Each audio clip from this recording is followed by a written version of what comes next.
हम concentration term में next term को पढ़ेंगे। ठीक है, नेक्स्ट टर्म कौन सी है? मोलैरिटी। मोलैरिटी नाम में ही पता चल रहा है। यहाँ पे हम क्या निकालेंगे?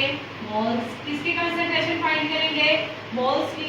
इसलिए मोलैरिटी का मतलब क्या होता है बेटा? मोल्स की कंसंट्रेशन हम क्या करते हैं? इसके अंदर फाइंड करते हैं। क्या होता है molarity? It is defined as number of moles of solute present in 1 litre of solution. ये क्या बेटा? कोई सॉल्यूशन है। 1 लीटर का क्या है? ये सॉल्यूशन है। इस सॉल्यूशन में कितने नंबर ऑफ मोल्स हैं उसको हम क्या करेंगे बेटा? फाइंड करेंगे। किसको फाइंड करेंगे बेटा? Number of moles. 1 litre solution के अंदर नंबर ऑफ मोल्स कितने हैं? Number of moles of solute by में volume of solution in litres. अगर हम बेटा डाइल्यूशन की बात करें, डाइल्यूशन में क्या होता है? मोलैरिटी क्या हो जाती है? चेंज हो जाती है। क्या फॉर्मूला आ जाता है? M1 इंटू में V1 is equal to M2 into में V2।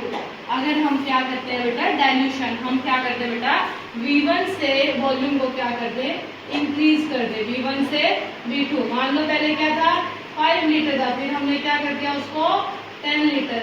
जब हम वॉल्यूम को चेंज कर देते हैं सॉल्यूशन के अंदर, तो हम डाइल्यूशन के लिए कौन सा फॉर्मूला यूज करते हैं? M1 into V1 is equal to M2 into V2। अब हम बात करते हैं बेटा मोलैरिटी भी क्या आता है? न्यूमेरिकल आता है। डील करना है तुम्हें numerical. How to solve numerical? आप न्यूमेरिकल को कैसे सॉल्व करते हो? देखो बेटा इस क्वेश्चन के अंदर क्या निकालना है? मोलैरिटी निकालनी है। तुम्हें सॉल्यूशन दिया हुआ है। कैसा सॉल्यूशन? जिसके अंदर 5 ग्राम क्या दे रखा है बेटा? NaOH दे रखा है। और कितने ml में? वॉल्यूम कितना दे रखा है? 450 ml। अब इसके अंदर बताना है कि मोलैरिटी क्या है, इस सॉल्यूशन की मोलैरिटी क्या है। अब मैंने आपको बताया मोलैरिटी किसके इक्वल होती है? Number of moles of solute by में volume of solution in litre. अब हमें क्या निकालना है बेटा? Number of moles of solute.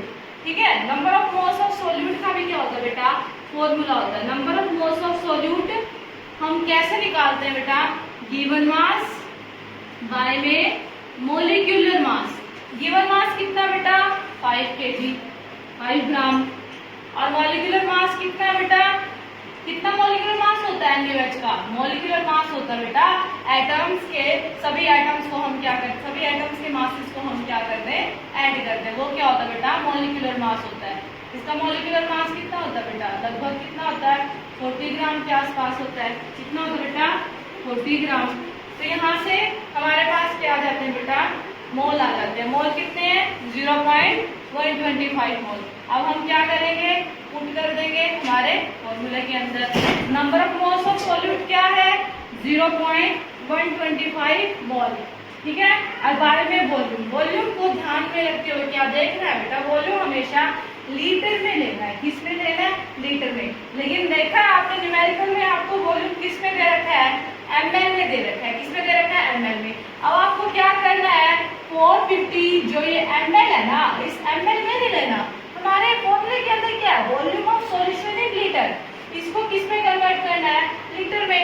जब हम आपको पता है छोटी से बड़ी में जाते हैं तो क्या करते हैं? 1000 से डिवाइड करते हैं। इससे हम किस में चेंज कर लेंगे? इसको लीटर में। वॉल्यूम को हम लीटर में चेंज कर लेंगे। ये क्या बेटा? हमारा ये क्या आ गया? वॉल्यूम कितना आ गया? 0.45 लीटर। जब हम सोल्व करेंगे तो हमारे पास मोलैरिटी आ जाएगी 0.278 मोल पर लीटर। इसको हम रिप्रेजेंट करते हैं बेटा कैपिटल M से। ठीक है, और जो मोलैरिटी होती है, मोलैरिटी की यूनिट क्या होगी? नंबर ऑफ मोल्स की यूनिट क्या होती है? मोल। और नीचे क्या है बेटा? मोल बाय में लीटर। तो इसको हम ऐसे भी लिख सकते हैं, मोल पर लीटर। ये क्या है बेटा? मोलैरिटी की यूनिट। ठीक है बेटा, ये आपका मोलैरिटी यहाँ पे फिनिश होता है। तो नेक्स्ट हम कल करेंगे। मिलते हैं कल की क्लासेस में। ओके।